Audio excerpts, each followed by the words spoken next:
Muito bem-vindos a mais um episódio de Substantivo Feminino, uma iniciativa do YouTube Brasil em parceria com a Rede Mulher Empreendedora, Internet Lab, Gênero e Número e Casé Fala.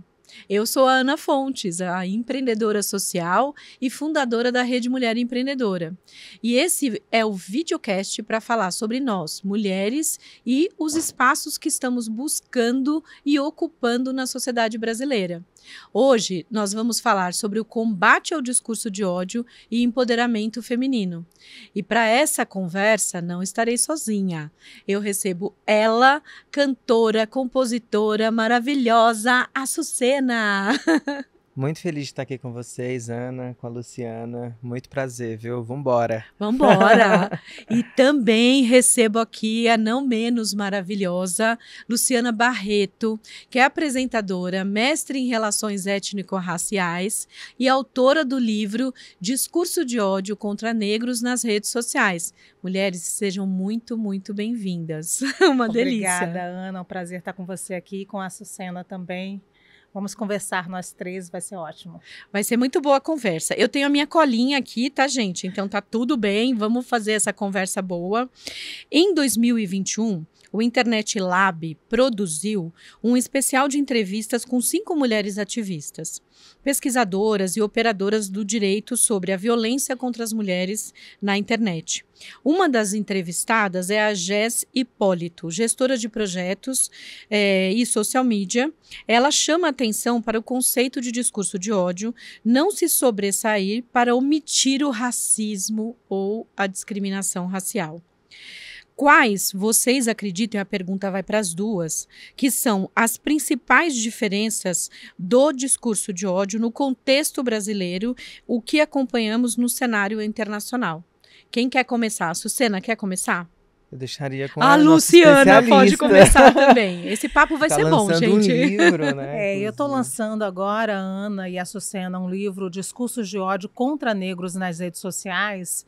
E, como diz o livro, a especialização, a especialidade é entender um pouquinho o foco, o recorte, a questão racial no Brasil. Uhum. E esse livro ele nasce nos Estados Unidos, né? E eu viajo aos Estados Unidos em 2016, no momento de muita polarização no Brasil, de muita intolerância, e lá eu conheço um projeto chamado Teach and Tolerance. Vou fazer essa pequena introdução para a gente entender, responder a pergunta. E lá eu fico muito encantada com o Teach and Tolerance, que é um projeto no Alabama, que ensina professores, ensinando tolerância na prática. Tem um museu físico, tem um material didático que é distribuído na rede pública deles, que os professores fazem treinamento para combate ao ódio, algo que eles já conheciam muito intensamente, digamos assim. Era um momento final do governo Obama, a gente já estava prestes a ter uma eleição com a eleição que o Trump seria eleito, e aí já tinha muito discurso de ódio nessa época. Então, aqui no Brasil, a gente já estava vivendo isso, né? Era Dilma Rousseff, época ainda do impeachment, e a gente estava vivendo aquela polarização intensa, tinha um discurso voltado para a mulher, com um recorte político também, muito intenso, mas não menos importante foi entender aqui no Brasil que a gente tinha um crescimento absoluto, enorme, de discurso de ódio contra negros. Era o recorte mais forte, porque a nossa herança racista, escravocrata, ela sempre falou muito alto. Sempre, né? Então, só um preâmbulo para tentar te dizer que minha especificidade é entender o discurso de ódio contra negros nas redes sociais, mas já vou te dizer que uso dentro desse livro aqui um estudo do professor Valério Trindade, e ele estuda, assim, ele quantifica dentro das redes sociais, Facebook, por exemplo, e dentro dessa quantificação ele diz que 80% dos discursos de ódio nas redes sociais são contra mulheres negras. Isso é um dado chocante. Dado chocante. E mais de 50% dos odiadores, dos haters, são jovens brancos. Essas mulheres negras, só para você entender como funciona a lógica racial no Brasil, ou a lógica no Brasil, O hater, ele quer dizer que você não pode estar em determinado espaço. É isso que mais incomoda, sabe? A Sucena, Ana. Então, ele foca em mulheres negras, por exemplo, se elas se colocam como um ícone de beleza. Como? O meu cabelo crespo como bonito. Ali ela sofre discurso de ódio.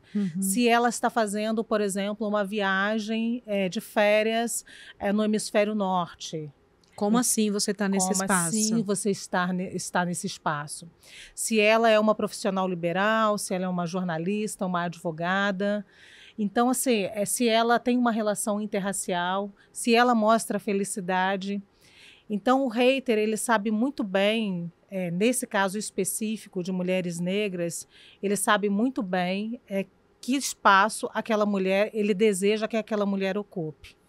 É como e se isso não incomoda fosse, demais. É como se não fosse um não pertencimento, né? Ela não pode ocupar esse espaço. Ela né? não pode ocupar esse espaço, e isso é muito da nossa herança escravocrata, que vê a mulher negra como uma mulher que deve ocupar o espaço que ocupou durante muito tempo na lógica social e racial brasileira, que é um espaço de servir, né? Que é o espaço da cozinha. E aí isso fica muito complicado. O belo, especificamente, é algo que choca demais, porque existe dentro do Brasil, especificamente agora falando, uma ideia supremacista constante nas redes sociais de que o belo está atrelado à pessoa branca. E no caso das mulheres, às mulheres brancas. Então ele não aceita que um outro grupo pegue esse espaço de poder do belo. Ou seja, o discurso de ódio, ele também está atrelado à questão do racismo, ele também está atrelado à questão do gênero, né? E também está atrelado ao fato de você não estar num espaço que você não deveria, a princípio, pela pessoa que está ali te odiando, vamos assim dizer, estar. Açucena. Tem uma coisa que eu estou pensando, né, sobre o que a Luciana tá comentando, que acompanhando as minhas amigas negras, as minhas amigas nas redes sociais em geral, que quando você rompe com a ideia de um padrão de beleza, e aí as palavras como empoderamento, visibilidade, representatividade, elas começam a aparecer, existe belezas contraculturais que surgem e que há um incômodo violento, e principalmente quando você diz de mulheres negras, não são apenas mulheres negras padrão de beleza, como a Thaís Araújo, por exemplo, que tem um estereótipo, mas a gente está falando de mulheres negras gordas, mulheres negras transexuais, mulheres negras nos seus mais, porque existe um rompimento, quando você rompe com um padrão de beleza branco normativo, que você... há um movimento contracultural de todos aqueles fundamentos de beleza. E que a gente entra, né? Que as pessoas trans se encaixam dentro desse lugar, desse recorte. E é interessante porque, de fato, a pessoa trans, ela pode existir existir debaixo de um viaduto à meia luz, ela pode existir na esquina de uma rua ou em um prostíbulo. Agora, a pessoa trans, ela pode estar aqui? Não, ela não pode estar aqui. Esse é o discurso normativo. Você entende que é a mesma lógica? É a mesma lógica. É a mesma lógica. É o espaço social que você pode ocupar nessa sociedade. A gente te deu um espaço específico e você não ouse ultrapassar esse espaço. Porque a construção social determina quais são os espaços que são destinados para as pessoas negras, para as mulheres, para as pessoas trans. Então, assim, é a nossa sociedade que determina como a gente deve ver essas pessoas, em que espaço a gente deve ver. Agora, como é que a gente desconstrói, né? Eu acho que é essa a discussão. Em entrevista ao jornal Nexo, a professora de Direito e coordenadora da Plataforma de Liberdade de Expressão e Democracia da FGV, a Clarissa Gross, ela chama atenção para o cuidado em discutirmos o discurso de ódio, porque se trata de um debate específico em torno de um problema jurídico delimitado. Esse é um ponto bem importante. Eu recebo muito discurso de ódio também, acho que assim como vocês, nas redes sociais. como é que a gente reconhece um discurso de ódio? Né? Como é que a gente faz para reconhecer? O que diferencia o discurso de ódio para outros tipos de discurso? Né? É só quem ataca a sua aparência?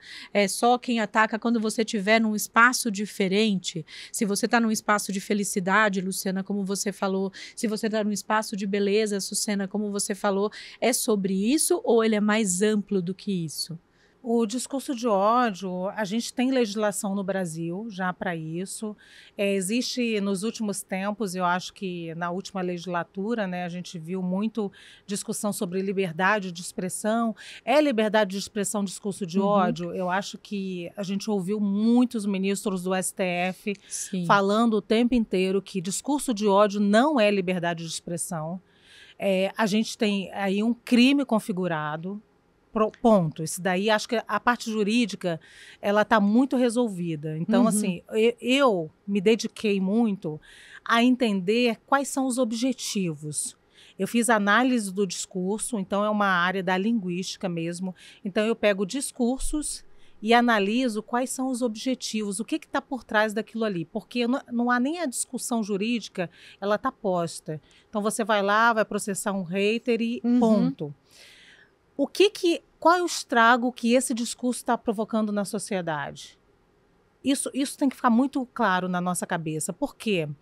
Porque toda palavra ela está fazendo uma interferência na sociedade, né? Então, assim, o discurso ele não é resultado de uma conjuntura de ódio. Ele está provocando uma conjuntura.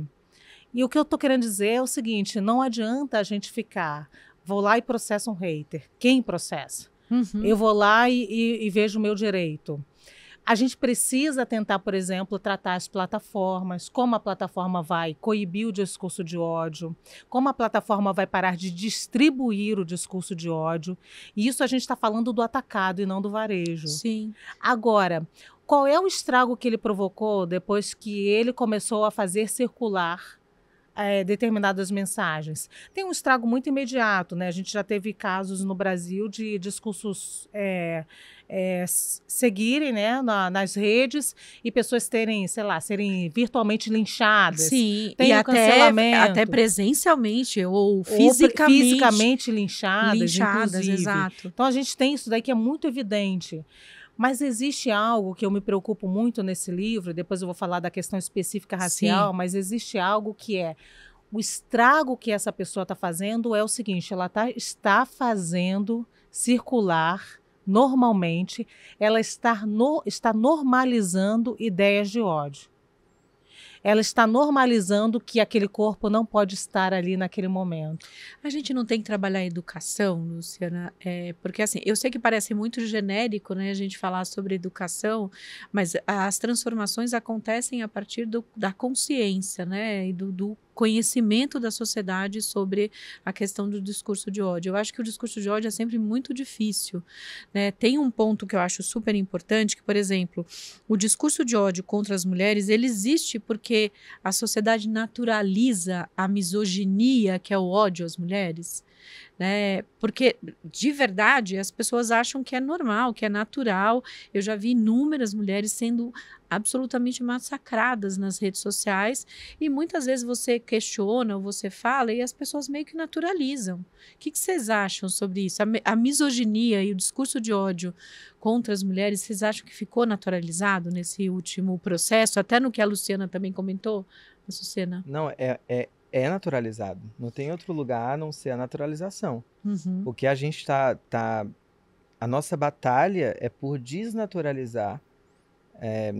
Quando, sei lá, Simone de Beauvoir fala não se nasce mulher, torna-se mulher, que é uma das premissas que fundam o que é o feminismo moderno, ela já é uma tentativa de desnaturalizar o que é ser mulher no mundo. E parece que antecipa, inclusive, a questão trans, né? Do tornar-se mulher. Então, vejo a pessoa trans como uma desnaturalizadora tanto da estigmatização biológica do corpo frágil, feminino, do corpo que só pode fazer determinadas tarefas e outras não, justamente. E parece que a gente desnaturaliza muita coisa, né? E eu não sou uma mentira, eu sou uma realidade.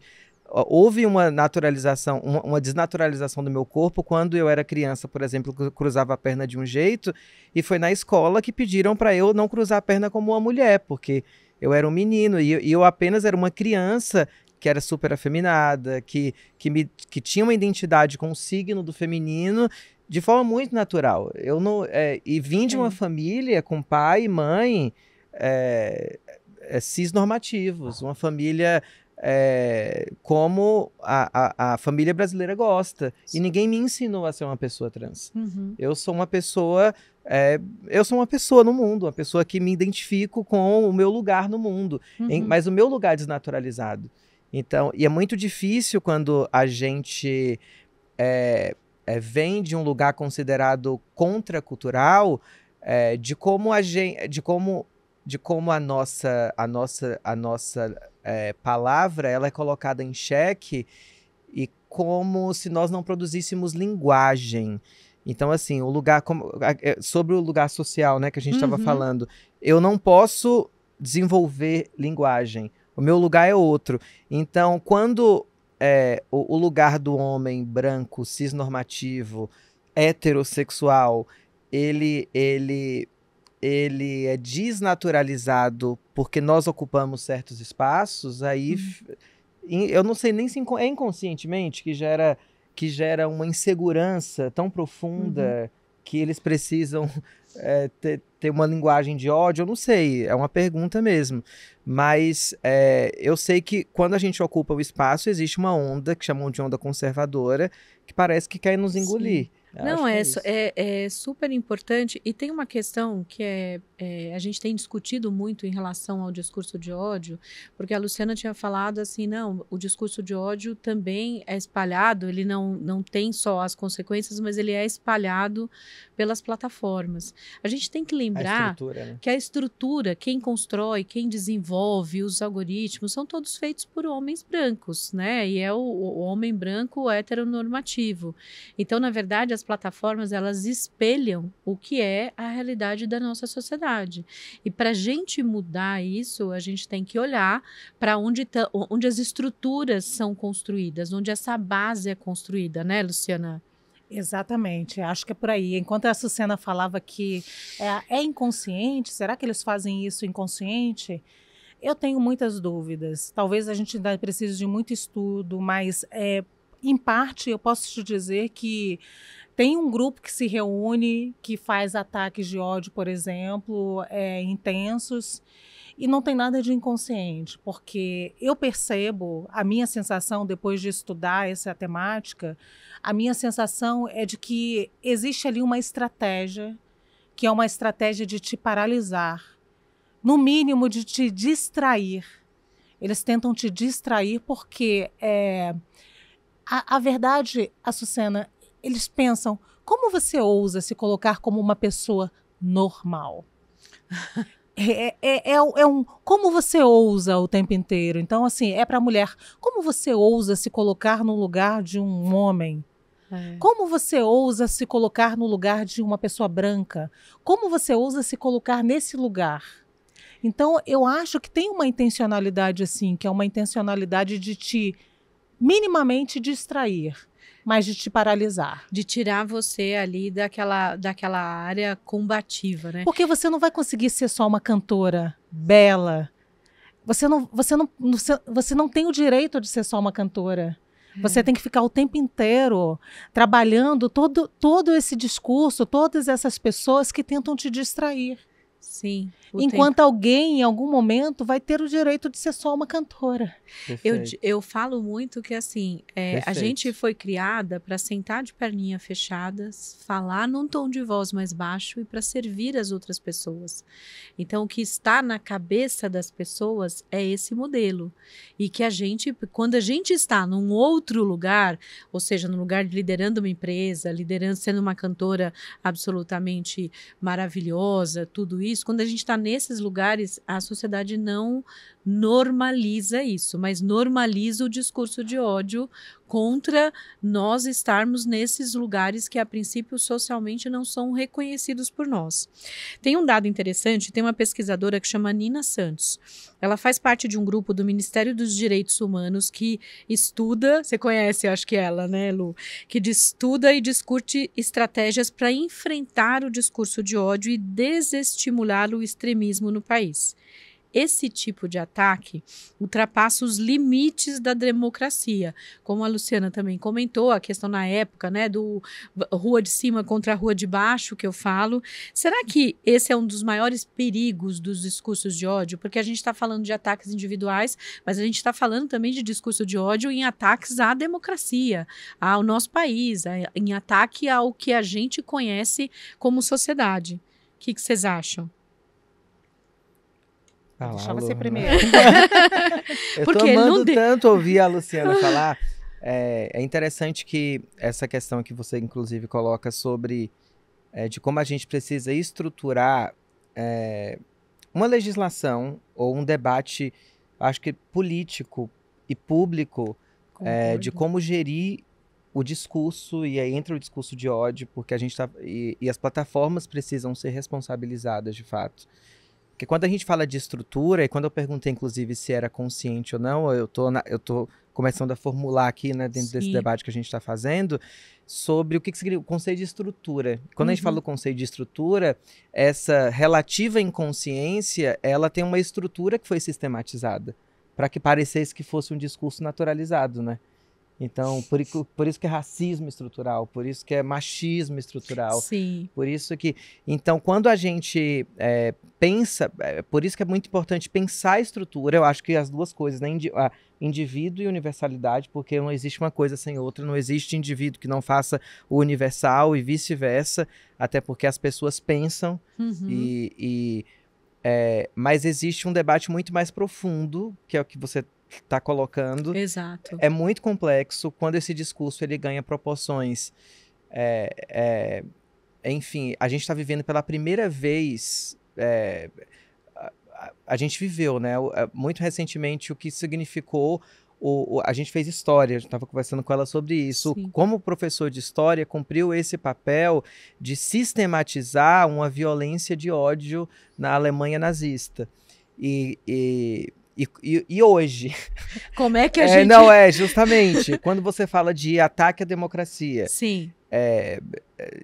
Enfim, como que esse movimento está acontecendo? Porque, de fato, é o que você disse, né? É tudo muito pensado. Porque tem uma proporcionalidade absurda. A gente fala de ataques individuais, mas você tem ataque à estrutura do país, né? O discurso de ódio, ele não é só de pessoa para pessoa, mas ataca uma estrutura, as instituições, né? As né? instituições, né? Que teriam que nos proteger, inclusive. É tão pensado, eu acredito que isso seja tão pensado que não há vergonha e pudor, por exemplo, de você acompanhar parlamentares praticando discurso de ódio dentro da Casa do Povo, que é o Congresso Nacional. Então, assim, é pensado. Como não? Entendeu? A deputada Érica Hilton, para citar um exemplo, quantas vezes a deputada precisa se colocar e rebater discurso de ódio dentro do próprio Congresso Nacional? Só para citar um exemplo, eu poderia citar vários exemplos, porque várias mulheres passam por discursos de ódio. E ali, o que eu digo do perigo, né? E aí, às vezes, muita gente que entende de rede social fala, gente, para de compartilhar isso, ou seja, não redistribua isso. Por quê? Porque você está normalizando algo que é muito...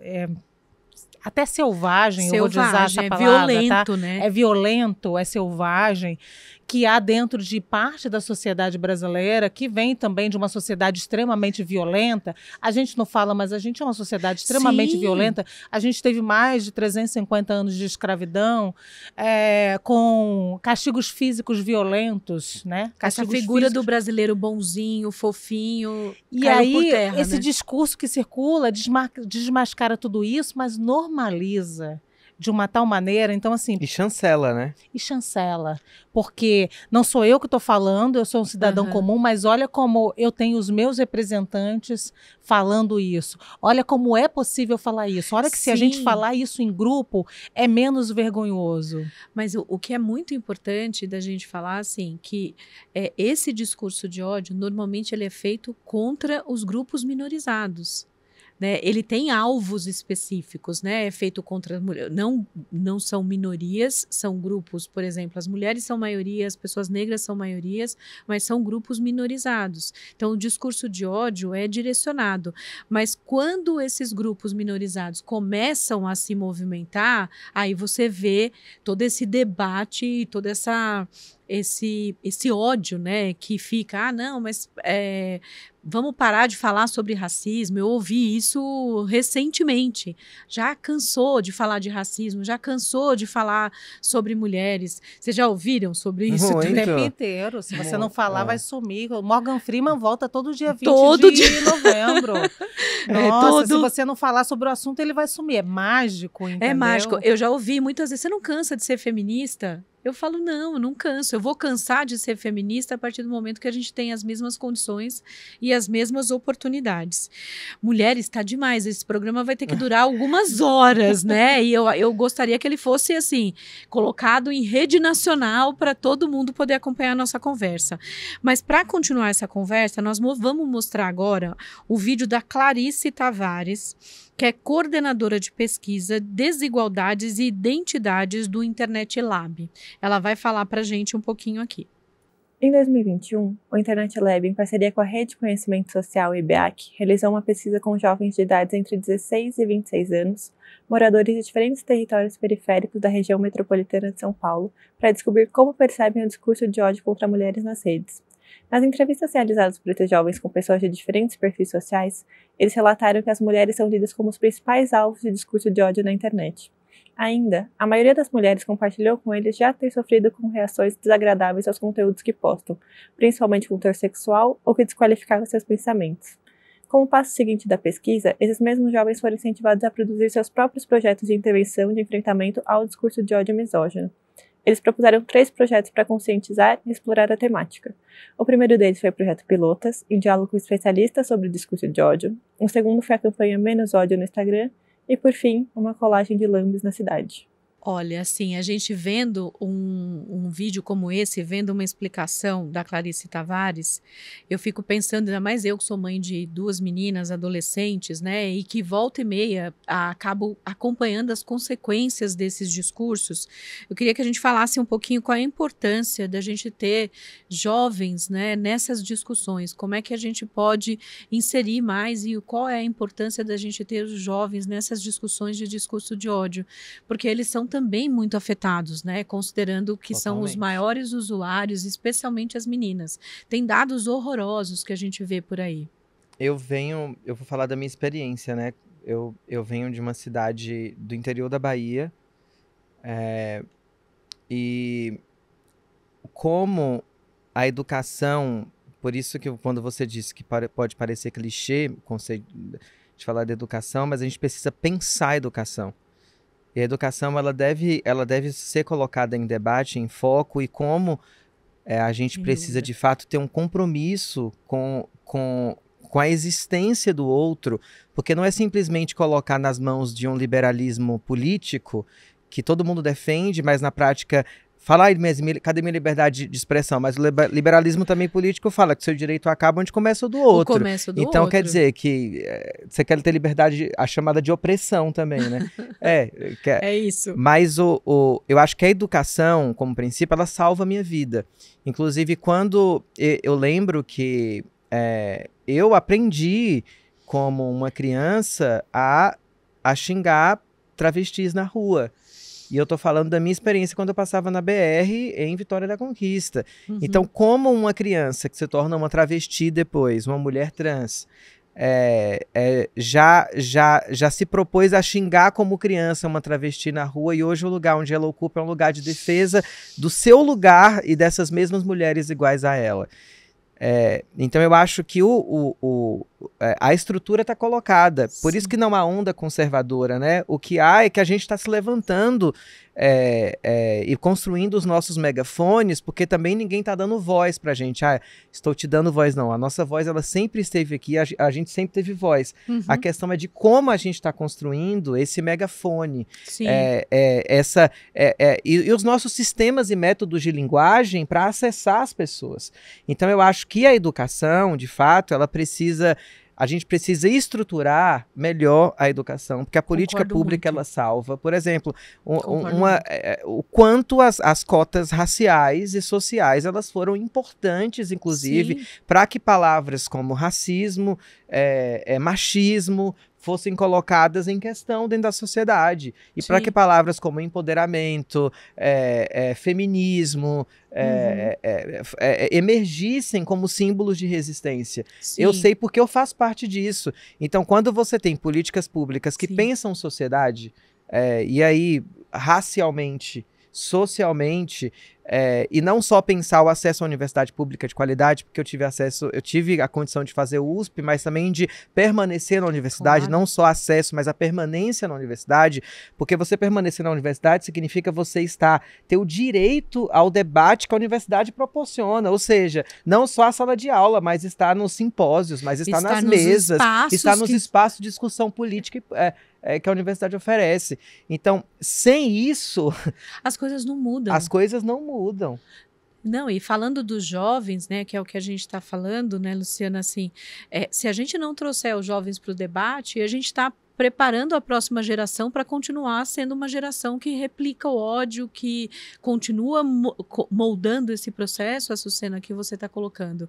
Não é, Luciana? Porque é isso, se a gente não mudar a educação, se a gente não ensinar e se não envolver os jovens no processo, a gente não vai conseguir, né? É interessante essa frase que ela coloca, o seu direito acaba quando começa o do outro. Aí vem o odiador e fala, então vou resolver o problema, vou te dizer que o outro não é o outro, eu vou te desumanizar.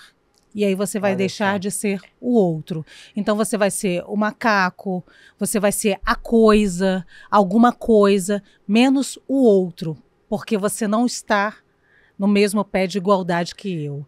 Então, é mais ou menos por aí que se faz. E aí, porque vou voltar ao Teach and Tolerance, que é o programa que me inspirou a pensar isso, que é o seguinte, por que as pessoas têm, por exemplo, essa onda, que é mais uma onda que mira nas maiorias minorizadas, por que eles focam tanto nas escolas? Por que eles focam tanto na educação? Porque existe um medo de tentar, de que essas pessoas, de que a nova geração, de que o futuro do Brasil entenda que o outro é o outro.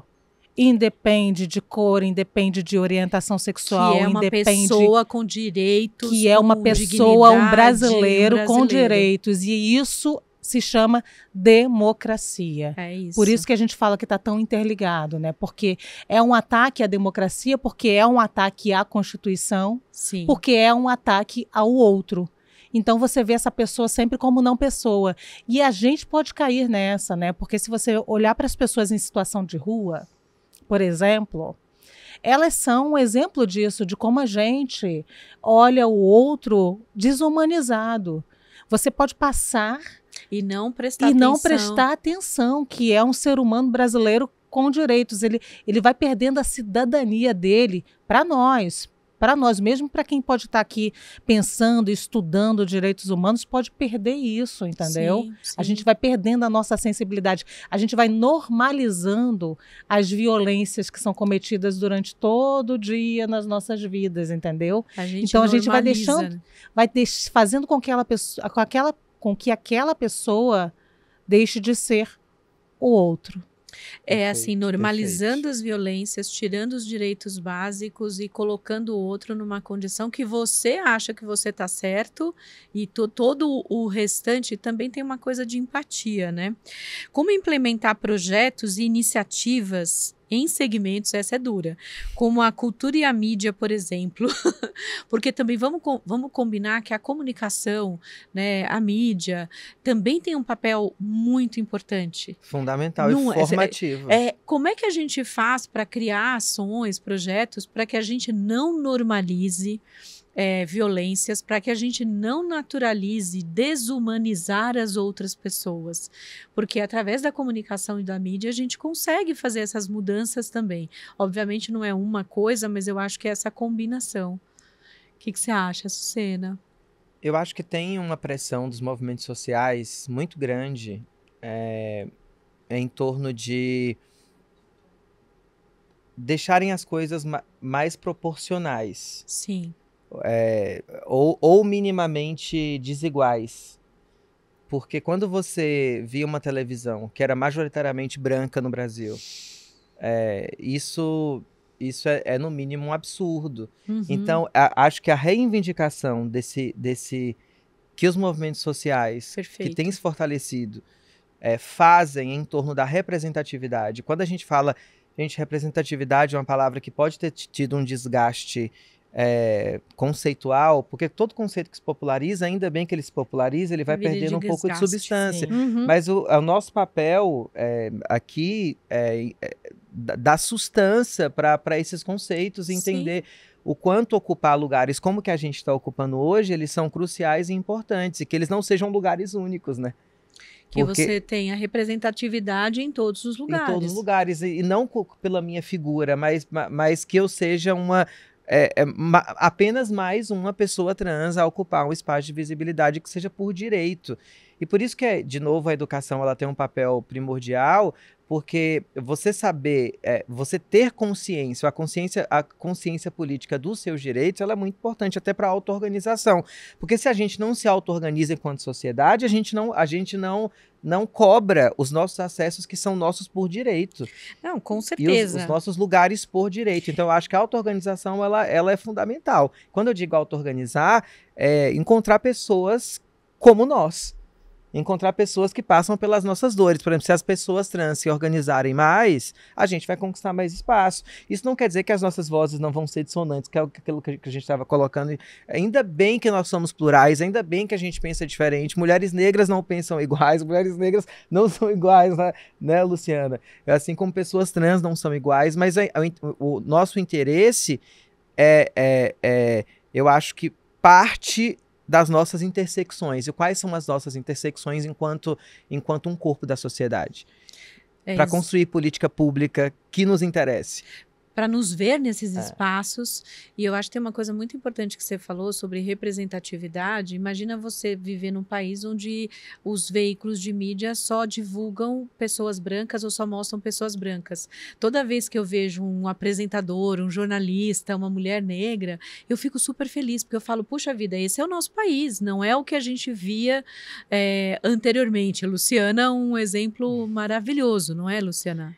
Mas essa realidade da televisão branca, enfim, a televisão branca ainda é uma realidade, né?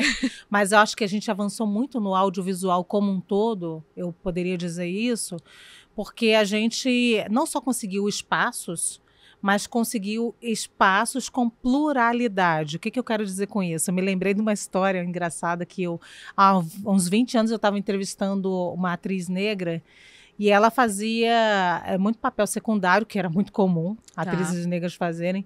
E ela fazia muito papel de doméstica, empregada doméstica, né, na época.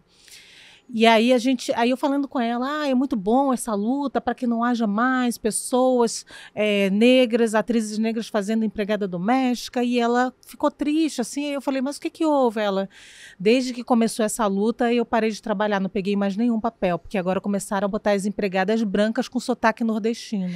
Meu Deus! Então, a lógica é muito perversa. Sim, muito perversa. Hoje essa mulher trabalha, hoje essa mulher está atuando, e atuando, que eu digo com qualidade, porque está normalizando os nossos corpos em espaços que nós deveríamos estar, entendeu? Então, a apresentadora é a apresentadora, a pessoa negra que chegou à universidade é uma lógica, virou médica, então ela pode ser médica na novela, ela pode ser advogada na novela, entendeu? A pessoa trans é uma pessoa. Exato. Ela não está ali como uma pessoa trans, ela é uma atriz, entendeu? Uma mulher trans é uma atriz, ponto. Ela não está ali fazendo o papel de uma mulher trans, entendeu?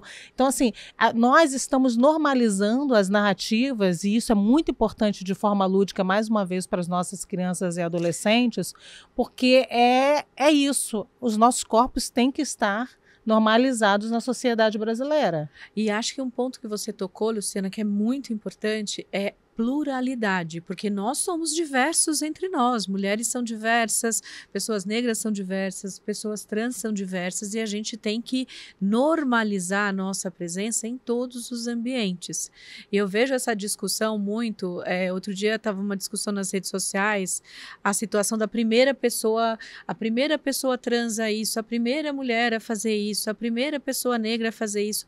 Eu falo, gente, eu fico entristecida quando a gente fala a primeira pessoa a fazer tal coisa.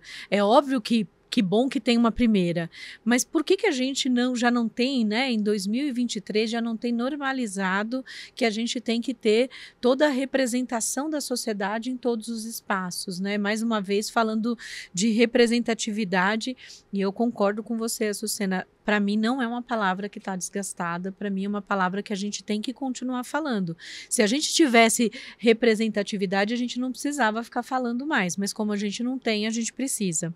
Tem um outro ponto também que eu acho muito importante, o discurso de ódio, ele ocorre tendo como vítimas grupos historicamente subrepresentados, né, que são os grupos, as maiorias minorizadas.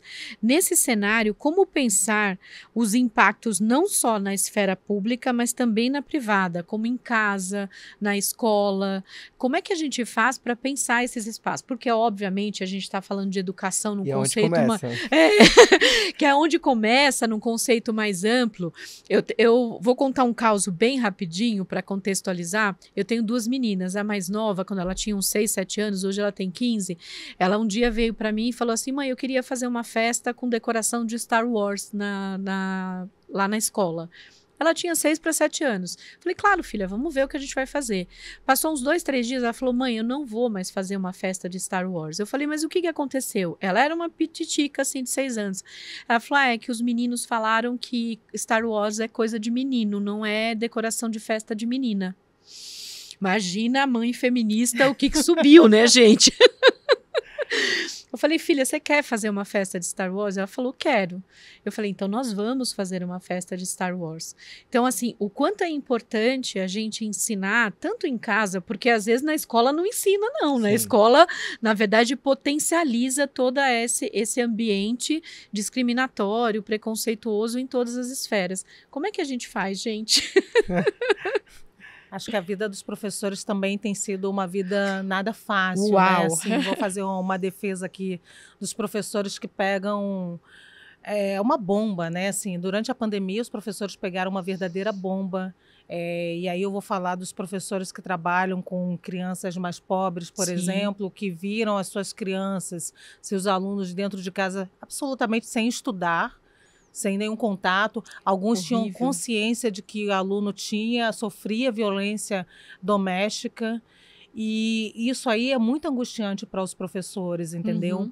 Eles vivem nesse Brasil polarizado. Toda hora a gente tem uma notícia de pai que invade a escola, invade a reunião de escola, não aceita convívio, não aceita isso, não aceita aquilo. Para citar um exemplo, hoje tinha uma professora uma mãe foi falar sobre um aluno que fez uma ofensa racista à sua filha, e o pai desse aluno era policial. Eu vi isso. Então, assim, simplesmente tentar prender essa mãe.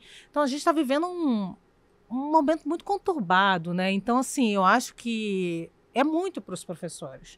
É muito para os professores. Eles têm que ensinar ali, por exemplo, história, sociologia, e aí eles se veem em uma situação de ter que simplesmente usar o livro didático que está sendo questionado, entendeu? Assim, os fatos estão sendo questionados nesse país. Então, é tudo muito complicado. Essa é a parte de defesa. Eu acho que nós, assim, mães, pais, nós como sociedade, nós que trabalhamos em movimento de educação, nós que trabalhamos com mídia, enfim, nós temos que estar atentos a isso, entendeu? E tentar engrossar esse caldo de apoio na educação, porque Concordo. não é fácil, entendeu? Assim, toda vez que eu trago uma notícia de denúncia de um pai que invadiu a escola armado porque ensinaram no colégio dele algo que ele não queria que a filha aprendesse, eu estou tentando dar visibilidade a essa sociedade, o quanto que a gente está numa situação complicada e que a gente precisa de, aí sim, instituições democráticas extremamente fortes em defesa dessa sociedade. Ninguém está tirando a individualidade dos pais, ninguém quer que as pessoas que tenham aí um pensamento conservador não existam, não é isso, não é sobre entendeu? isso, não né? é sobre isso, é sobre coexistência de todos os pensamentos. E respeitar, né? Você falou uma coisa super importante. Na minha cabeça, os professores deveriam ser entidades absolutamente respeitadas, porque afinal de contas, eles que formam todas as pessoas. Outro dia eu vi um outro caso também de pais que queriam tirar o aluno de uma escola onde alguns professores usavam pronomes neutros, porque os pais não queriam que os filhos aprendessem pronomes neutros. E é exatamente... A Sucena não dá um desespero? É desesperador porque existe uma desqualificação de todo um debate muito sério em torno das pessoas trans e como esse debate, essa desqualificação, esse desrespeito à vida, esse país que é o país que, segundo o que a gente sabe, é o que mais ainda mata as pessoas trans e a que mais consome conteúdo pornográfico de pessoas trans, inclusive contraditoriamente. Contraditoriamente, né? E existe um debate que se criou esse conceito de ideologia de gênero, né, para desqualificar. Que não existe! Não, e para desqualificar toda uma luta. Eu acho que quando você coloca, né, eu gosto muito do Foucault por isso, né, falando de família, falando de como o poder se estrutura na sociedade, de como a família ela é crucial para, inclusive, para que o discurso de ódio ou ele se empodere ou ele se enfraqueça também. Sim. Eu lembro que quando eu começo minha transição de gênero, eu venho de uma família com pai e mãe, irmã, então uma família muito tradicional brasileira, onde eu fui o filho primogênito, e existe uma expectativa muito grande em torno de um filho primogênito, e com a educação conservadora. Imagina que eu também sou judia, e a minha avó, que não é judia, quando eu volto para minha cidade, já transicionada, meu pai estava sem falar comigo já por 2 anos, a gente ia pro 3º ano sem meu pai estar falando comigo, e isso era um problema dele, não era um problema meu. Não era seu. Porque eu estava disposta a falar com meu pai, hoje ele fala comigo, hoje a gente tem uma ótima relação, mas foi uma questão muito difícil. E a minha avó, a gente está falando sobre discurso de ódio hoje, então eu queria trazer a questão de como as religiosidades, as instituições religiosas, elas são muito importantes, inclusive, para que essas questões pautem o que de fato a religião se propõe no seu lugar mais transcendental possível, que é o amor. E a minha avó, ela fala assim, Açucena, você lembra? Ela me chama pelo nome, pra mim já foi um susto, né? E acho que até um preconceito etário da minha parte, eu sinto que eu senti um preconceito ali. Como assim minha avó me chamando por Açucena depois dessa confusão inteira? Ela me chama no canto e fala assim, tá tudo certo com você, viu, minha filha? Aí eu nem olho pra cara dela direito, de tanta vergonha que eu tava. E ela fala assim, você lembra quando Deus manda o profeta Samuel buscar um novo rei para Israel? Eu falo, lembro, vó. E eu não entendia, né, porque ela estava falando aquilo. O que Deus fala pro profeta? Ele chega na casa de Jessé e Deus pede para achar um rei novo para aquela Israel bíblica. O profeta vai e o pai apresenta os seus filhos mais bonitos. Então, o primeiro tinha estirpe de rei e não era. E Deus fala que não era. O segundo também não era. O quarto não era. O quinto não era. O pai até se esquece que tinha um último filho, que era Davi. E o que Deus fala? Deus fala assim pro profeta: Samuel, você está olhando demais para a aparência, eu olho para a essência, eu olho para o coração. A minha avó falou: não importa a roupa que você veste, não importa o batom que você usa, Deus não está olhando para esse lugar. Isso aí tá tudo certo com você. Agora Deus está olhando para a sua essência, para o seu coração. Por mais que digam que você está errada, você não está errada. O que está errado é que se o seu coração estiver errado. Se o seu... Aquilo foi tão lindo porque ela poderia ter usado a fé para me excluir. Sim. Ou ter usado a fé para estabelecer o seu discurso de ódio como bem estabelecido. Ela preferiu usar o amor para te incluir, né? Para inclusão, para entender que de fato o mais importante não era a aparência. E não é.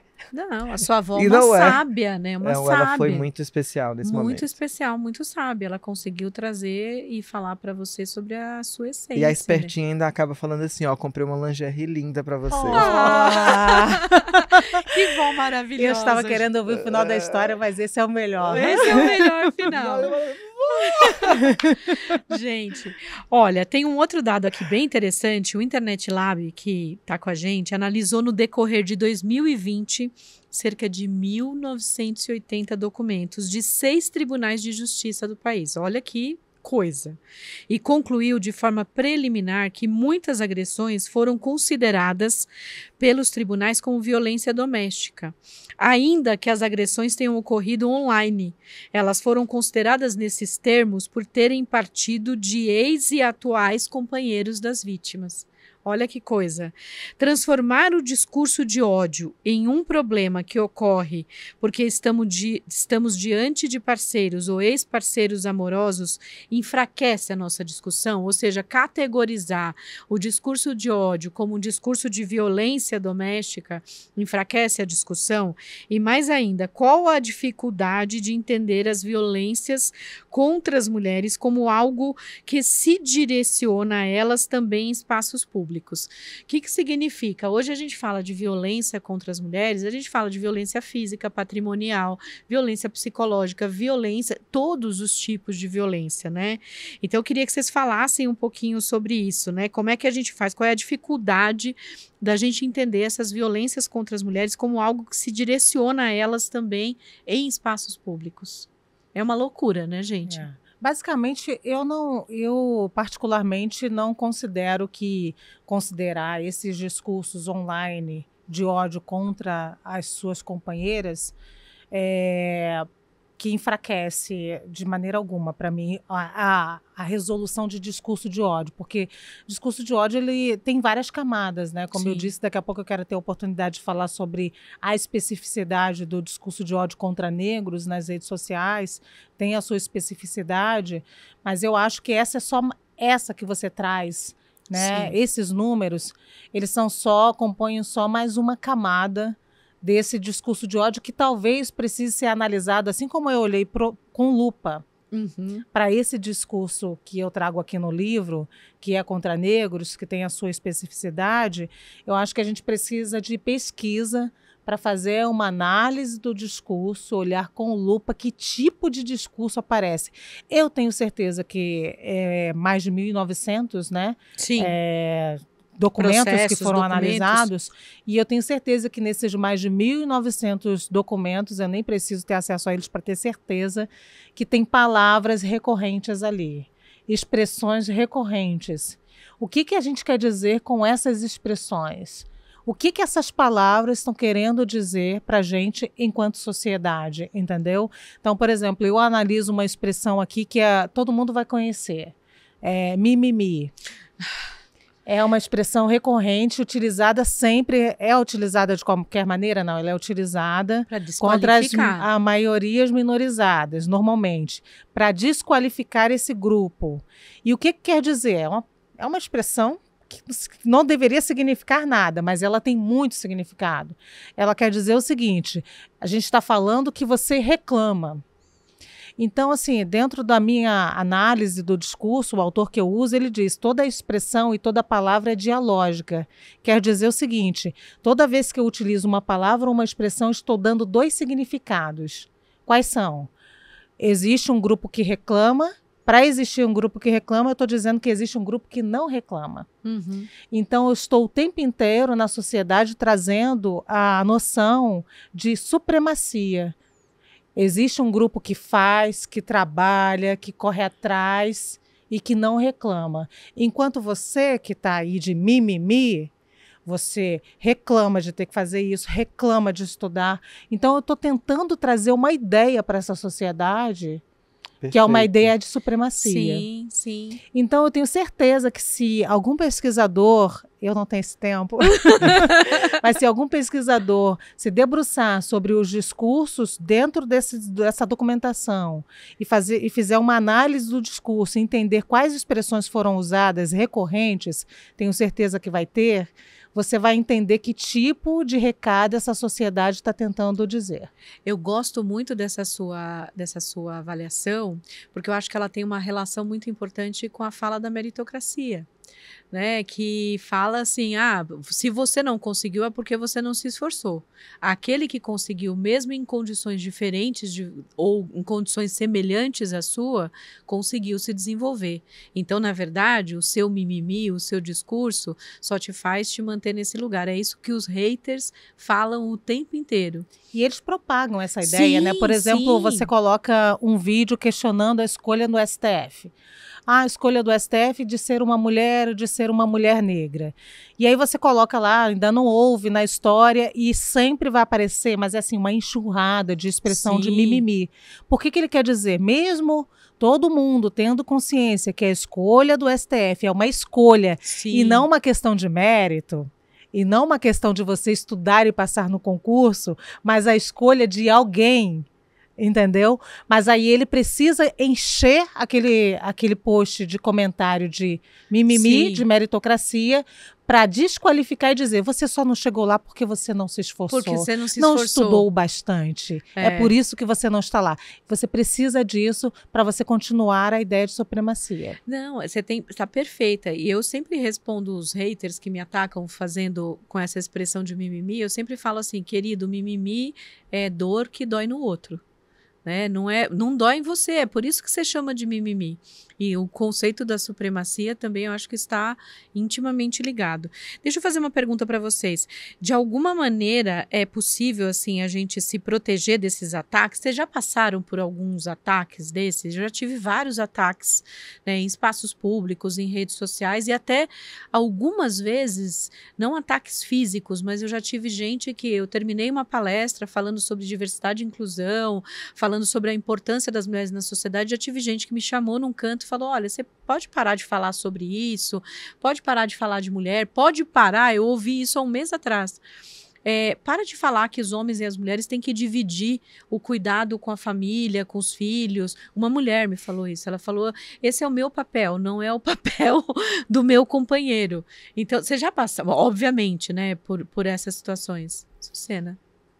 Olha, sim, tanto de violência física quanto de verbal, e eu acho que assim, a gente não tem eu não sei como, essa não é a resposta que eu tenho, de como estar segura nesses lugares, Sim. principalmente na internet é um lugar onde eu sinto muita insegurança, ainda sinto que sinto minha fragilidade, sinto minha impotência. A gente está, inclusive, em um momento de muita polarização política, Uhum. E de discursos. Não, e quando eu digo política, eu digo desses discursos radicalizantes que estão ganhando força. Sim. E eu acho que e por isso eu me sinto muito segura, e muito insegura, inclusive, de estabelecer as minhas contradições, porque existe uma desumanização também de pessoas que são ativistas e militantes, como se nós não fôssemos ou sobre-humanas, como se nós não errássemos, como se nós não tivéssemos as nossas contradições, como se a gente não falhasse, como se a gente não... Enfim, eu tenho muitos defeitos, eu falho muito, eu penso muita coisa errada, e eu estou todos os dias...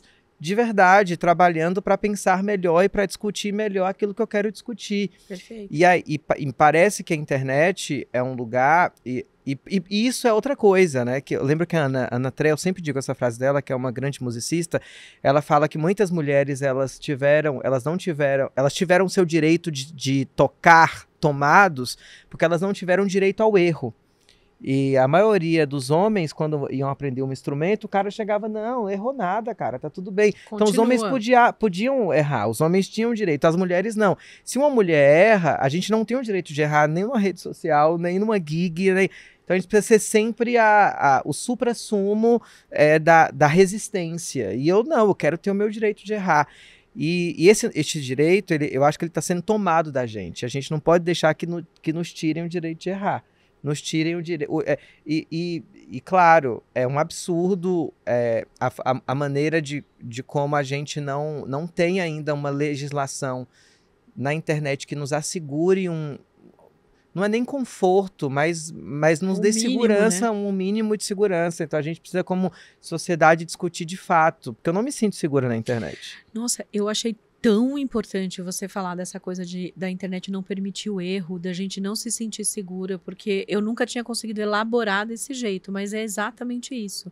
Você vai postar alguma coisa e nem sempre, né? Nós somos seres humanos, a gente erra em pensamentos, em visões, mas dá um medo tão grande dos ataques que às vezes você deixa de fazer alguma coisa porque você tem medo dos ataques. E eu acho que tem um adicional também, porque falam muito para as mulheres que a gente tem que ser perfeita, né? E a gente tem que ser bacana, e a gente tem que ser legal, e a gente tem que ser boazinha. E aí, assim, quando a gente erra, a gente é extremamente massacrada. Eu falo que, eu costumo brincar que é aos meninos o perdão, às meninas o julgamento. O caso da Ludmilla, que errou o hino nacional agora. Sim, nossa, ela foi massacrada nas redes sociais. Como se... Não, e assim, não é só errar o hino nacional. Eu sou cantora, eu sei o quanto é difícil, às vezes, você estar em um lugar... E, claro, ela poderia não ter intimidade com o hino nacional. E é justificável que ela... Só que a carreira da Ludmilla é muito maior, assim como a carreira da Vanusa. Tá? A Vanusa não pode ser conhecida só como aquela que não cantou o hino nacional no Congresso de Direito, e nem a Ludmilla, mas a maneira como a gente, enquanto sociedade, se comporta, desqualificando todo um trabalho por conta de um erro. Enfim, então a gente tem muito que melhorar enquanto sociedade, enquanto fazer a internet um ambiente seguro para mulheres, porque não é. E não claro que é um espelho de toda a sociedade. Quando a gente fala do digital, a gente está falando na realidade, não é nem só um espelho, é uma realidade concreta do que é a concretude da vida também. Sim, você vê muitos casos de mulheres saindo de redes sociais, fechando redes sociais, porque não dão conta. Né, Luciana? Eu acho a contribuição de vocês tão perfeita que eu queria até olhar pelo outro lado. Isso é tão constante que a gente já entendeu que a gente tem que ficar na perfeição. Então a gente não pode errar. A gente estuda muito mais. Pessoas negras conhecem isso, né? Essa experiência de estudar muito mais, né? Ter toda aquela qualificação para você saber que você não vai ter direito de errar mais uma vez. Você vai errar e você vai ser... Eu vou usar o termo crucificado porque já não me vem outro nome na cabeça, mas você vai ser crucificado, entendeu? Porque é assim que a sociedade é. Ela espera de você um erro, porque é essa formulação na cabeça deles que eles vão ter a todo momento. Então, olhando pelo outro lado, a gente está o tempo inteiro tentando apresentar o melhor trabalho, o melhor jeito, a melhor apresentação física e por aí vai, porque você sabe o quanto você não pode errar. Eu me lembrei, enquanto vocês estavam falando, que numa dessas empresas X, pelas quais eu passo, não vou deixar aqui, não vou entregar, anunciaram, né? Quando me anunciaram, aí veio uma sequência enorme de discurso de ódio, porque eles já fizeram uma leitura. Uma mulher preta, vai ficar agora esquerdista, progressista, é a leitura que eles fazem, entendeu? Sim, é meio que quase um combo, né? E esse cabelo? O cabelo é o alvo mais fácil e preferencial dessas pessoas, porque esse cabelo não pode ser visto como um sinônimo de beleza, né? Então, assim, vai alisar esse cabelo, são as expressões. E aí eu contei a minha história nesse vídeo, então eu falava, não, eu sou filha de um motorista de ônibus, eu trabalhei, eu fui bolsista, peguei carona, cheguei, estudei muito, me qualifiquei. enfim, aí começaram, mimimi, para de ser quê, vitimista. E aí, Ai, não aguento. é o sinônimo de mimimi. É. Aí logo depois colocaram um post de uma outra pessoa, um homem, e contando a história dele. Foi feirante, filho de um feirante, trabalhou, batalhou. Eu não conhecia, que história bonita dele. Então era assim, então é assim como as pessoas veem, entendeu? Depende de quem fala. Depende da aparência de quem fala. É isso que eles estão querendo dizer para você, entendeu? Porque eles não te querem. Não te querem aqui, aquela comentário inicial que a gente fez, né, sobre os espaços, né, não te querem nesses espaços, né? O que vocês acham, qual a importância na implementação de leis e políticas públicas para a gente mudar esse jogo? A Sucena falou, né, sobre que não se sente segura porque não tem nada que nos proteja minimamente, né? Hoje, se você é atacado nas redes sociais, há alguns dias atrás eu sofri um ataque, assim, enorme, né, numa das redes sociais, e obviamente os ataques sempre eram a minha aparência, não atacaram a ideia que eu coloquei, porque não há um debate de ideias, há um debate sobre a sua aparência, e isso sempre acontece em relação às mulheres, porque nos atacam quem nós somos, não necessariamente o que nós falamos. Que leis e políticas públicas vocês acham, qual é a importância delas para a gente mudar essa realidade? Eu acho que, de imediato, eu acho que a gente tem que fazer valer a lei que nós já temos, entendeu? Uhum. Então, eu acho que o fortalecimento de instituições democráticas e o entendimento de que a liberdade de expressão não é uma liberdade para cometer crime. É isso. Perfeito. É o básico que precisa ser feito, entendeu? Porque a gente, por exemplo, tem lei contra o racismo.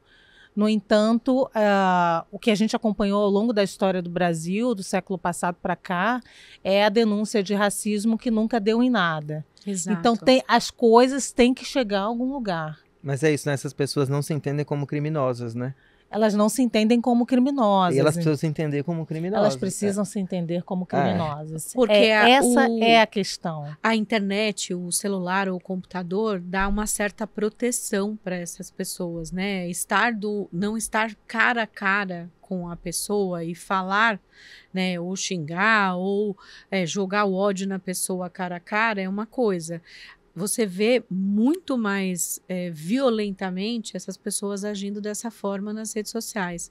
Nesses ataques que eu sofri alguns dias atrás, a pessoa teve a tranquilidade de me chamar de macaca, de gorda, de cabelo ridículo e de de outras coisas horríveis. E assim, eu achei que era um perfil falso, né? Que eram perfis falsos. Eu tive o trabalho de procurar, não eram perfis falsos, eram perfis de pessoas, com nome de pessoas, né? Então, assim, ela se sente confortável para ser racista nesse ambiente aberto. E para ela tá tudo bem, assim como fizeram isso com a Ludmilla, como a Sucena comentou. Discutir é sempre importante, mas limitar-se a uma bolha de discussão pode ser prejudicial. A gente precisa amplificar, né? Em contrapartida, estar na linha de frente, como nós falamos aqui, também não é fácil e também não é confortável. Como a gente pode fazer para expandir? Eu tenho um jeito, e aí não estou falando que isso deve ser copiado ou deve ser feito por todo mundo, eu dificilmente bloqueio as pessoas, só quando elas ameaçam a minha vida. Porque na minha cabeça, eu quero tentar um diálogo. Eu quero tentar entender a cabeça daquela pessoa, ou pelo menos tentar um diálogo. O que vocês acham? Vocês fazem assim? Ou vocês bloqueiam? Ou vocês, sei lá... Eu tenho ignorado. Eu acho que é melhor. Eu tenho ignorado. E é claro que são respostas muito difíceis. Tem horas que você tem me perguntado, eu tenho aqui, pensado, porque são temas, inclusive a gente tem uma das especialistas aqui com a gente, eu estou adorando, inclusive, conhecer os trabalhos do Luciano, de fato é extremamente relevante e toca, trazendo estruturalmente a questão negra no Brasil, tem intersecções, né, inclusive com outras pautas, não são iguais, são muito diferentes, inclusive a gente está falando de uma pauta estrutural importantíssima. Mas o quanto a gente precisa pensar sobre isso. Porque, de fato, a gente não saber se proteger, não saber se defender, não saber, como você disse, fazer valer a lei, as leis que já estão em vigência, porque a gente não sabe como lidar e existe também essa ignorância ou travas, ou atravancamentos no processo. Então, como que a gente melhora, enfim, a possibilidade de agilidade, porque a gente está falando de processos demorados. Sim. E na internet a gente precisa de mais agilidade. A impressão que me dá é essa. A gente precisa de mais acelerar. Não dá pra esperar, precisa acelerar o processo. Tem coisas que são... Porque as coisas acontecem e mudam o tempo todo de forma muito rápida, enfim. E as injustiças estão acontecendo o tempo todo. Pessoas sendo canceladas, pessoas sendo, enfim... Atacadas, né? De forma violenta. Não, suicídios estão acontecendo. Sim. Estão acontecendo mortes físicas e simbólicas. Eu não costumo bloquear ninguém. Eu acho que pro hater isso é como um troféu, né? E muitos vão lá, tiram print. Olha, que antidemocrática, me bloqueou. Então, eu não bloqueio ninguém. Mas eu acho que a gente tem que usar o mecanismo de denunciar. Então, eu denuncio muito.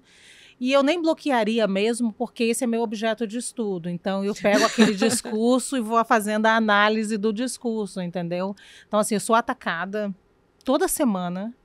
E, assim, reiteradamente, muitos dos perfis eu vou lá dar uma olhada para ver se é um perfil fake. Não é perfil fake, né? Alguns colocam até do seu perfil profissional, entendeu? Clínica dentária. Sim! Sim, as pessoas vão lá e te atacam, do perfil profissional. Eu fico pensando o que leva uma pessoa a usar o negócio dela para atacar o outro, entendeu? Então, assim, isso é muito comum. E aí eu denuncio. Claro. Eu acho que a gente tem que denunciar e as plataformas têm que ser responsabilizadas por isso.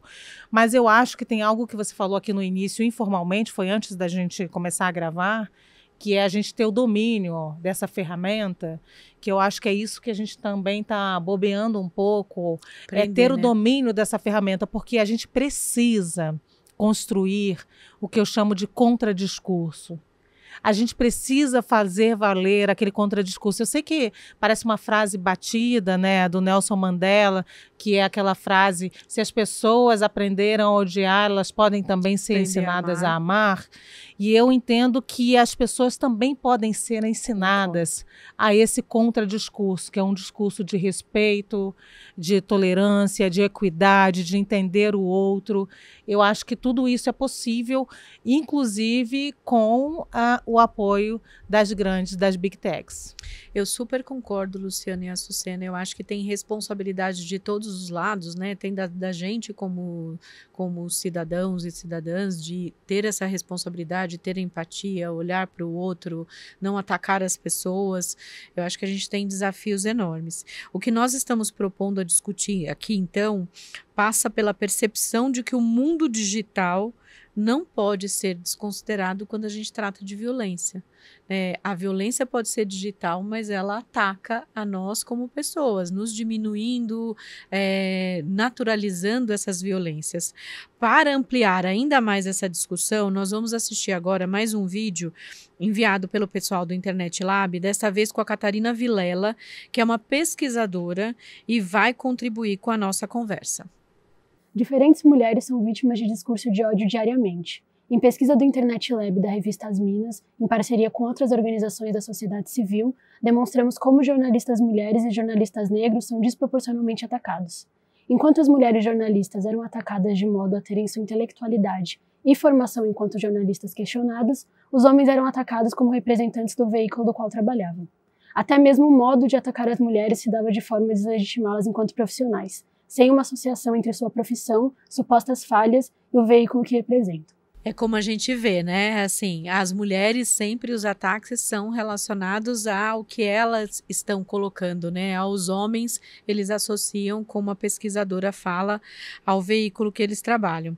A pesquisa, como as operações de influência entre plataformas, são usadas para atacar jornalistas e enfraquecer as democracias?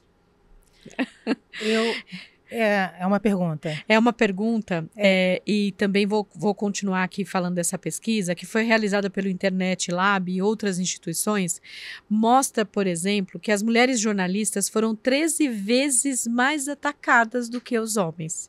E aí eu estou falando de mulheres jornalistas, não dá para não perguntar para a Luciana. Estamos vivendo um período de aversão, ódio, também às profissões que promovem debates como o jornalismo, Luciana? Eu acho que as mulheres jornalistas que agora já pelo menos tem um grande número nas televisões, por exemplo, na frente das telas, nas colunas, nas redações, elas fazem um trabalho de excelência, ponto. Uhum. E trabalho de excelência, quando você é uma maioria minorizada, não é tolerado. Então a gente está falando de um grupo que...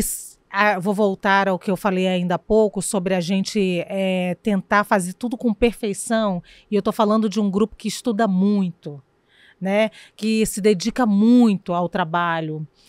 E aí não espera-se isso desse grupo, né? Então é claro que elas vão ser atacadas não no trabalho delas em si, do que elas trazem, mas nos corpos delas, porque são corpos que, aliás, aqui para nós, são sempre objetificados e odiados. Sim. Então, assim, odiados no sentido de objetificado.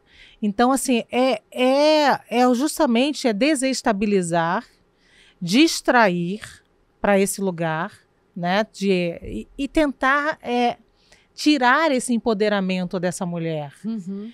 Então, assim, não há o que questionar sobre a qualidade do trabalho que é apresentado, né? Então, muitas vezes, por exemplo, vou falar do meu exemplo particular, né? Eu sou atacada muito no cabelo, já disse, né? Uhum. E da pele, a desumanização aparece o tempo inteiro, como aparece para todas as pessoas negras. Então, você vê a comparação com símios, né? Macacos, o tempo inteiro. Mas tem uma coisa, tem aquele hater que ele já sabe, ele é inteligente, ele não quer, como é que eu falo, se comprometer juridicamente. Então ele fala assim, não sei, não gosto dessa jornalista, não gosto da voz dela, eu não gosto dela, ela é estranha, entendeu? Entendi. Então ele não é direto, não mas é ele direto, vai buscando... você não comete o crime. Ele é esperto, ele não comete o crime, ele simplesmente vai no não gosto. E aí não gosto é muito subjetivo, entendeu? E não deixa de ser um discurso de ódio. Não deixa de ser um discurso de ódio, mas ele vai lá... Ele se camufla, né? Ele se camufla, ele vai lá todos os dias. Por que ele não vai todos os dias num homem, todos os dias dizer, não gosto dessa pessoa, não gosto. Por que ele vai todos os dias numa mulher? Eu não gosto dela, é estranha, essa voz, não gosto, não sei o que é, essa garota não é legal, mas diariamente. Isso é definitivamente uma forma de desestabilizar também. Açucena, você sente que isso se conecta o que acontece com as mulheres jornalistas com alguma coisa que já tenha vivido e presenciado também na área de cultura? Totalmente. Eu imagino. Totalmente. Eu sou de uma parcela da população onde até 2015, enquanto a gente não aparecia na cena musical brasileira, a gente não tinha referência na televisão de pessoas trans na música. A gente até poderia, com muita pesquisa, encontrar muitas pessoas que foram invisibilizadas. Claro. E quando as pessoas trans apareciam, por isso que é importante o que a Luciana disse, né? A representatividade é importante, mas como, né? Educação é importante, mas como? Então, como se educa? Como se pensa educação? Como se pensa cultura? Sim. Então, pensar que a maioria das pessoas trans poderiam estar na televisão, poderiam. Como? No lugar da chacota, no lugar do ridículo, no lugar... Então, era esse o lugar que a mulher trans poderia estar na TV. Eu lembro que a primeira cantora a primeira pessoa que eu tive notícia foi a Roberta Close, eu tinha uns 7 anos, e a minha mãe falou, olha, era um menino, virou menina. Meu olho chegou a brilhar, né? Eu tinha uns 7 anos de idade. Só que eu não tinha referência. Eu não tinha... Então, óbvio, minhas referências eram as mulheres com as quais eu convivia e com as quais eu vi. E as mulheres as quais eu via. E, nesse sentido, hoje, eu encontrei esses dias com a Bielo Pereira, né? Que, inclusive, faz um programa lindo aqui no Dia TV e disse o quanto eu fui referência para ela.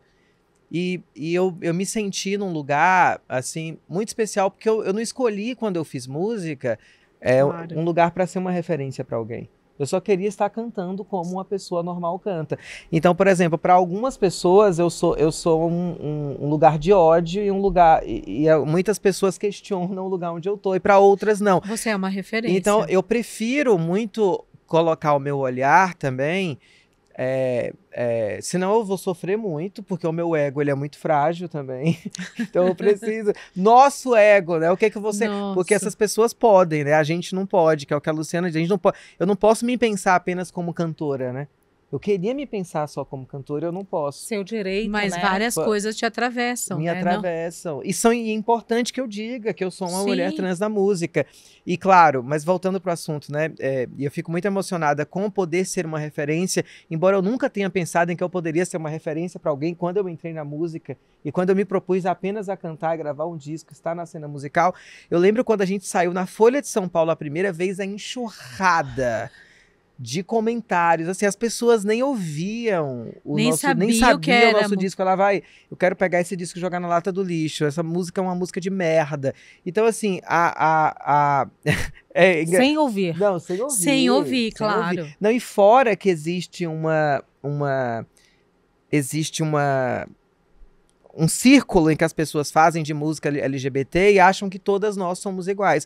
Gente, a música LGBT é tão diversa, de Pablo Vittar, Lineker, você vai ao funk, você vai a Lineker, que é o soul, você vai a Maju, que é outra coisa, a mim, que tem uma relação com um rock, uma MPB brasileira, você vai, enfim, a música trans ela é diversa e ninguém é melhor do que ninguém, não. Sim, a gente está aqui trabalhando com muito esmero para ter o nosso lugar e os line-ups, né? Os line-ups de festival, se tiver 2 cantoras trans, pode ser que o line-up possa ser considerado LGBT demais. Então, se tiver 2 pessoas trans, então tem esse lugar de desconfiança do nosso trabalho, de desconfiança da nossa qualidade, de desconfiança do nosso texto, da nossa produção de linguagem, porque quando a gente fala de arte, a gente fala de produção de linguagem estética, e filosófica e política, porque quando você fala de cultura é a alma de um povo, e quando a cultura ela transcende, e por isso que a cultura é tão importante, por isso que a gente tem que ter cuidado com culturas fascistas, com culturas nazistas, porque quando você estava até falando sobre a ideia, né? Então o mundo digital, ele não está no mundo digital, ele está aqui e agora. Ele está aqui, ele reina. Porque a ideia, antes de nascer a escravidão, veio a ideia a respeito da escravidão. Antes de nascer o nazismo, a ideia vem primeiro. E todo mundo compactuou com aquela ideia, justamente. Né? Então a ideia, ela está entre nós. Então não está separado ideia como corpo, quer dizer, como o ser humano não está separado de natureza. Então, ideia enfim, tá tudo aqui. Mas eu sou geminina louca, né? Dei uma volta. Não, mas tem uma coisa que você falou interessante. Quando você ousar não cometer nenhum erro mais dentro da tua área, que é cantar perfeitamente, não errar uma nota. Aquela que não entende muito, né, de canto. Mas quando você for perfeita em relação à técnica, vão dizer assim, não sei, não gosto, só não gosto. É porque é o que você tinha colocado. Bom, então a gente chega à conclusão que nós precisamos de construções coletivas que permitam às mulheres sentirem esse apoio e seguirem empoderando-se, né? Eu falo que o empoderamento tem muito mais a ver com a gente do que com a outra pessoa. E ocupando os lugares que desejam estar. A gente gosta de falar que mulher tem que estar no lugar onde ela quiser, né? Essa conversa hoje trouxe muitas reflexões para mim e espero que para vocês aí de casa também.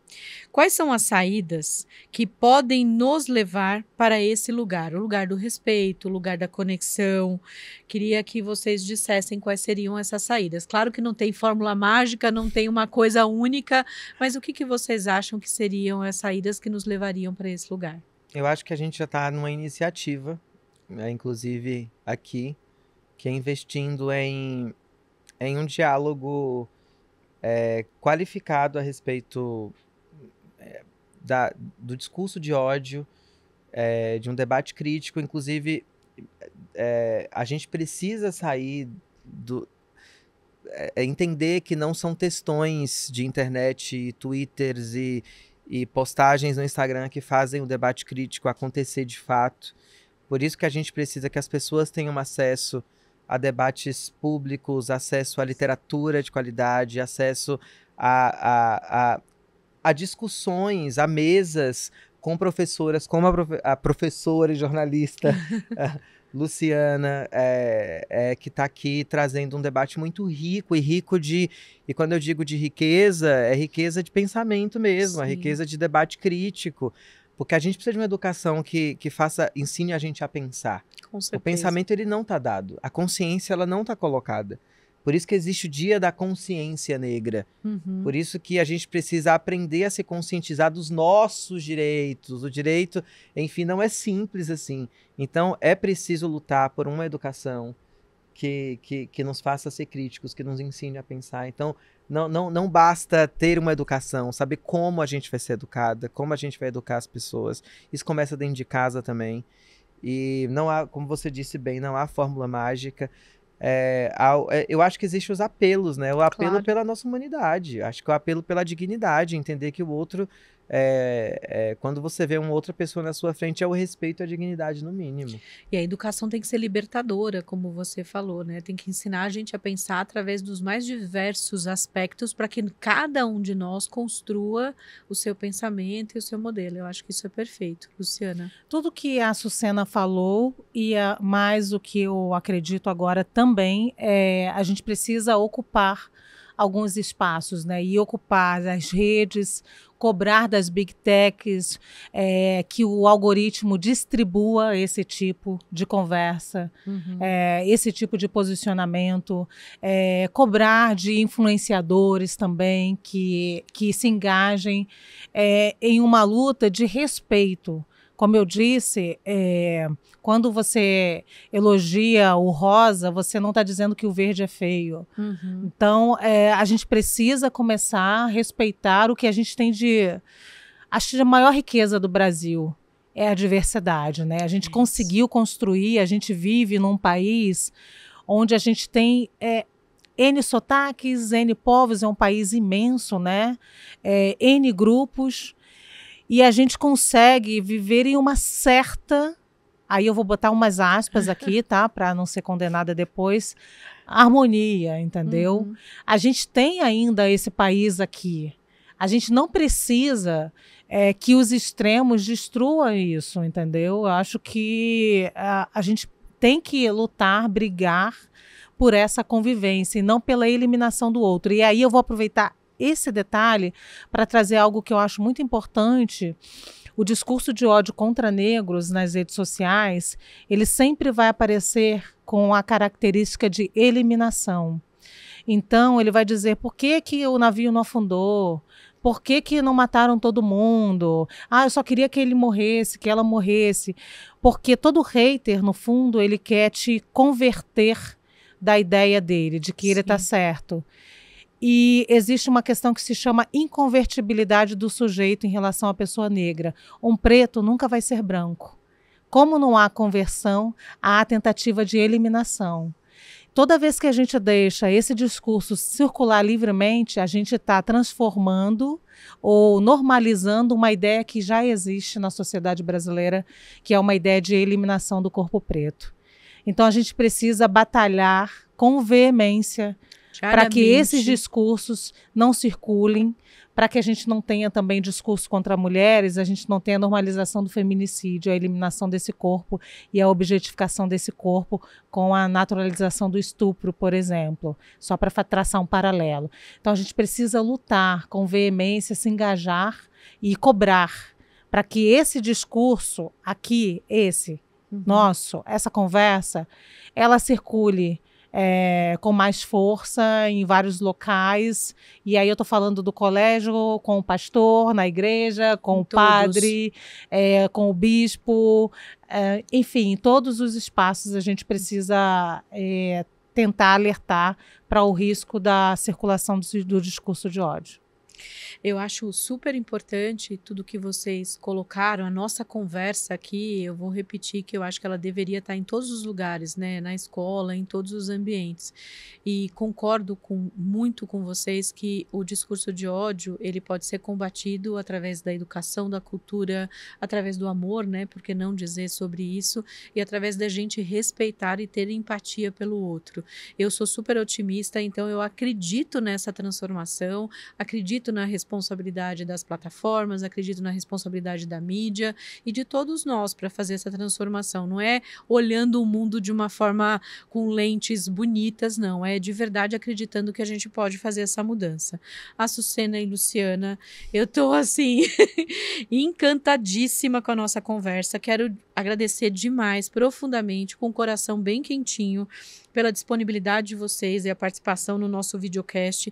Foi um prazer imenso receber vocês duas aqui. Muitíssimo obrigada, viu?